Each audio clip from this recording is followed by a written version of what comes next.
भाइयों बहनों, आखिरकार सरकार किसके लिए?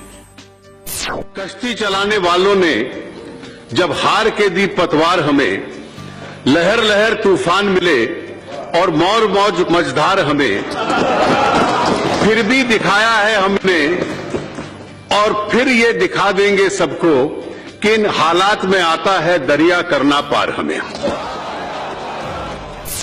मैं स्पष्ट मानता हूं कि सरकार वो हो जो गरीबों के लिए सोचे, सरकार वो हो जो गरीबों को सुने, सरकार वो हो जो गरीबों के लिए जिए। गांव हो, गरीब हो, किसान हो, दलित हो, पीड़ित हो, शोषित हो, वंचित हो, ये सरकार उनके लिए है।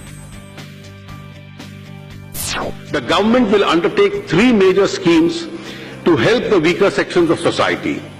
The Pradhan Mantri Fasal Bima Yojana has already been announced to protect the farmer from adverse consequences of nature.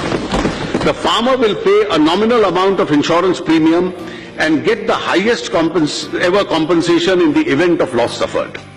A health insurance scheme which protects 1/3 of India's population against hospitalization expenditure is being announced.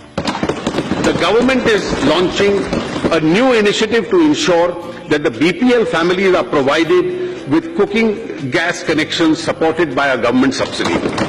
This will significantly improve the health of women and those BPL families who suffer adversely from the ill effects of chula cooking. The annual budget is also an opportunity for the government to outline its priorities for the year to come. The priority of the government is clearly to provide additional resource to vulnerable sections of the rural areas, social and physical infrastructure creation. We are grateful to our farmers for being the backbone of the country's food security. We need to think beyond food security and give back to our farmers a sense of income security.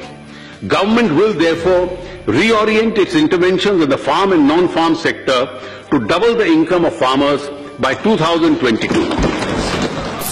गांव, गरीब, किसान, महिलाएं और युवा, इस budget का हमारा सबसे बड़ा फोकस है। इनके जीवन में क्वालिटेटिव चेंज लाने के लिए इसमें कई योजनाएं रखी गई हैं। यह बजट गरीबी से मुक्ति दिलाने के लिए समयबद्ध और व्यापक रूपरेखा प्रस्तुत करता है। आजादी के बाद पहली बार बजट का फोकस